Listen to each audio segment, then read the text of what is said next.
విశాఖలో సంచలనం సృష్టించిన తహసీల్దార్ హత్య కేసులో పోలీసులు దర్యాప్తు ముమ్మరం చేశారు. ఈ కేసులో విచారిస్తున్న కొద్ది కొత్త విషయాలు బయటకు వస్తూ ఉన్నాయి. అనంత శర్మ అనే వ్యక్తి ఫోన్ చేయడంతో అపార్ట్మెంట్ కిందకు వచ్చారు రమణయ్య.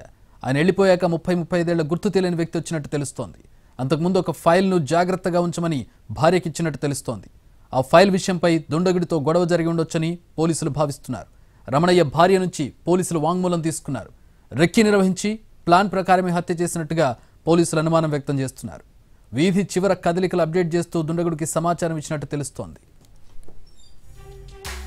రీసెంట్గా విజయనగరం జిల్లా బొండపల్లిలో ఎంఆర్ఓగా బాధ్యతలు తీసుకున్నారు రమణయ్య. మొదటి రోజు కావడంతో రాత్రి 8 గంటలకే ఇంటికొచ్చారాయన. ప్రస్తుతం పోలీసుల అదుపులో 4 నిందితులున్నారు. వారిని విచారిస్తున్నారు.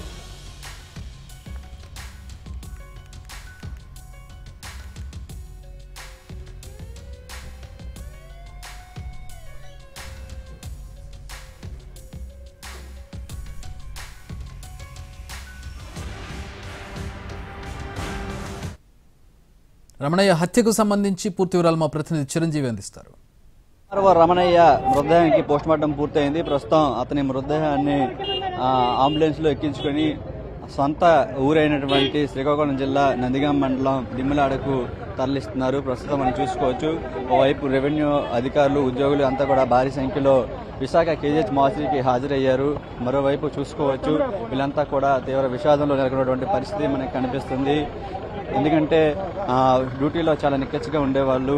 అలాంటి వ్యక్తి ఈ విధంగా దుండగుల చేతిలో దారుణంగా హత్యకు గురవడం ప్రస్తుతం జీర్ణించుకోలేని పరిస్థితి మనకు కనిపిస్తుంది. ప్రస్తుతం మనం చూసుకోవచ్చు, అదంతా కూడా పోస్టుమార్టం పూర్తయిన అనంతరం సొంత గ్రామానికి తరలించేందుకు అన్ని ఏర్పాట్లు చేసుకున్నారు. అంత్యక్రియల నిమిత్తం రెవెన్యూ అధికారులు కూడా ₹1,00,000 చెక్ అందించారు.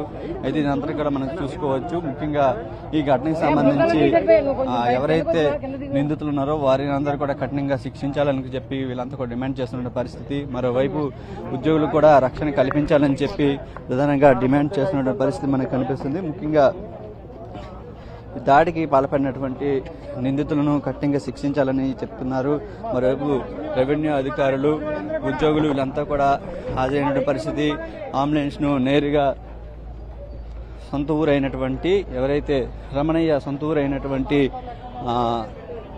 శ్రీకాకుళం జిల్లాకు తరలించేందుకు ఏర్పాట్లు చేస్తున్నారు. అక్కడే అధికార లాంఛనాలతో మొత్తంగా అంత్యక్రియలు కూడా చేసేందుకు వీళ్ళంతా ఏర్పాట్లు చేయడం జరిగింది. ఏదేమైనప్పటికీ ఈ దాడి ఘటనలో ప్రస్తుతం రమణయ్య చనిపోవడం తీవ్ర విషాదమని చెప్పుకోవాలి. ఈ ఘటన కూడా కలకలం రేపింది.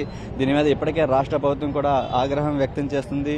నిందితులు ఎవరైనా సరే వారిని కఠినంగా శిక్షించాలి అని చెప్పి వీళ్ళంతా కూడా ప్రధానంగా డిమాండ్ చేస్తున్నారు. అలాగే ఉద్యోగులకు కనీస భద్రత ఇవ్వాలని చెప్పేసి ప్రధానంగా డిమాండ్ చేస్తున్న పరిస్థితి మనకు కనిపిస్తుంది. అయితే ఇదివరకు ఎప్పుడు కూడా విశాఖలో ఇలాంటి ఘటనలు చోటు చేసుకోలేదు.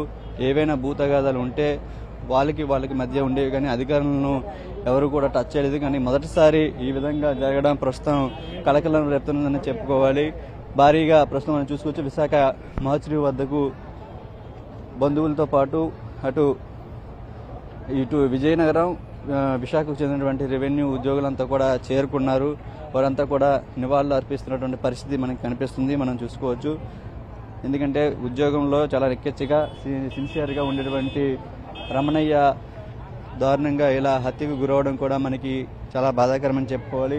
ప్రధానంగా ఉద్యోగులంతా కూడా మనం చూస్తున్నాం, ఈరోజు విధులన్నింటినీ కూడా పక్కన పెట్టి ఇలా జరిగినటువంటి ఈ దారుణ ఘటనకు సంబంధించి వీరంతా కూడా ఘటనా స్థలానికి చేరుకుని నివాళులు అర్పిస్తున్నారు. ఉద్యోగులంతా కూడా నల్ల బ్యాడ్జీలు ధరించి తమ యొక్క నిరసన కూడా తెలియజేస్తున్నటువంటి పరిస్థితి మనకి ఇక్కడ కనిపిస్తుంది. ఎందుకంటే మనం చూసుకోవచ్చు, విధుల్లో ఉంటూ ఎటువంటి మచ్చ లేకుండా ఉన్నటువంటి రమణయ్య ఈ విధంగా చనిపోవడం వీళ్ళంతా కూడా జీర్ణం చేసుకోలేటువంటి పరిస్థితి మనకు కనిపిస్తుంది. ఏదేమైనప్పటికీ మనం చూస్తున్నాం, దారుణంగా హత్యకు గురైనటువంటి రమణయ్య మృతదేహానికి పోస్టుమార్టం పూర్తయింది. అధికార లాంఛనాలతో సొంత ఊరు శ్రీకాకుళం జిల్లా నందిగాం మండలం దిమ్మలాడలో అధికార లాంఛనాలతో అంత్యక్రియలు కూడా పూర్తి చేయాలని అధికారులు భావిస్తున్న పరిస్థితి కనిపిస్తుంది. కెమెరామెన్ రవితో చిరంజీవి, ఎన్టీవీ, విశాఖ కేజీహెచ్ మార్చి నుంచి.